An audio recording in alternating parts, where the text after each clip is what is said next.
మీ స్థాయితో పోల్చుకుంటే నేనెంత, నా వర్క్షాప్ ఎంత?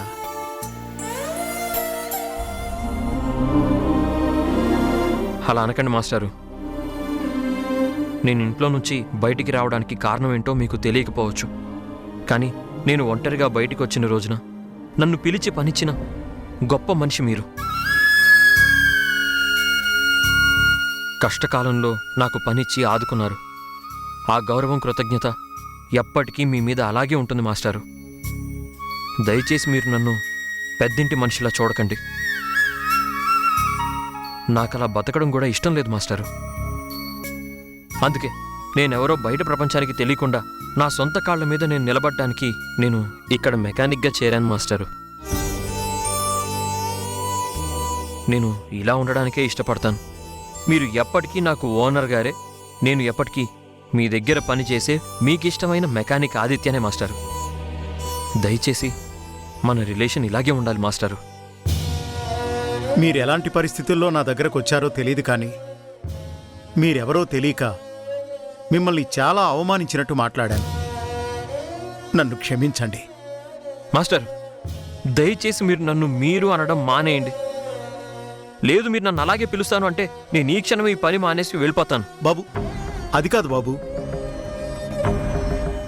మీరెవరో తెలియనప్పుడు పర్వాలేదు, కానీ మీరెవరో తెలిసాక పేరు పెట్టి పిలవాలంటే నాకు అదోలా ఉంది బాబు. మీరు అలా మాట్లాడుతుంటే నాకు ఏదోలా ఉంది మాస్టర్. చూడండి, ఇప్పుడు మీకు చెప్తున్నాను, నాకు రాణి గ్రూప్ ఆఫ్ ఇండస్ట్రీస్ వారసుడిగా బతకడం కంటే ఒక సక్సెస్ఫుల్ మెకానిక్గా బతకడమే ఇష్టం మాస్టరు. మీకు నాకు మధ్య గురు శిష్యుల సంబంధం ఉంది మాస్టరు. ఆ బాండింగ్ని అలాగే ఉంచుదాం మాస్టరు. ఒక్క నిమిషం.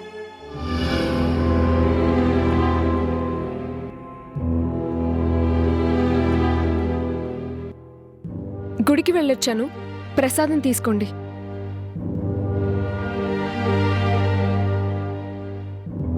తీసుకోండి ఆదిత్య.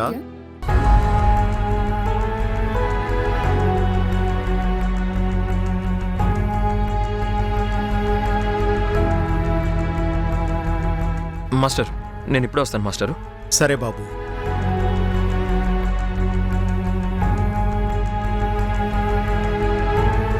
అమ్మా శైలు, ఆదిత్య ఎవరో నీకు తెలుసా? తెలుసు డాడీ. రాణి గ్రూప్ ఆఫ్ ఇండస్ట్రీస్కి వారసుడు. అంటే నీకు అతని గురించి ముందే తెలుసా? లేదు డాడీ, నేను ఆదిత్యని ప్రేమించేసరికి అతను మన దగ్గర పనిచేసే మెకానిక్ గానే నాకు తెలుసు. కానీ ఎప్పుడైతే అతను పెద్దింటి వారసుడు అని తెలిసిందో నా ప్రేమ స్వార్థం అవుతుందేమో అని తనని ప్రేమించకూడదు అని అనుకున్నాను. కానీ అప్పటికే ఆదిత్య నన్ను ప్రేమించడం మొదలుపెట్టాడు. నేను ఆ రోజైనా ఈ రోజైనా ఆదిత్యని మన దగ్గర పనిచేసే మెకానిక్ ఆదిత్యగానే ఇష్టపడుతున్నాను. అంతేకాని అతని ఆస్తిపాస్తులు చూడలేదు డాడీ. నువ్వు చూడకపోవచ్చమ్మా, కానీ లోకం అలా చూడదు. మీ ఇద్దరూ కలవడానికి మీ ప్రేమ కారణం కావచ్చు, కానీ మిమ్మల్ని కలపడానికి వాళ్ళ ఐశ్వర్యం అడ్డుపడుతుందమ్మా. అదేంటి డాడీ? అంతేనమ్మా. ఏ స్థాయి మనుషులకి ఆ స్థాయి మనుషులతో సంబంధం కలుపుకుంటేనే గౌరవం ఉంటుంది. లేదంటే కింది స్థాయి వాళ్ళది ఎప్పుడూ స్వార్థంలా కనిపిస్తుంది. నీ ప్రేమ స్వార్థంలా కనిపించకూడదు.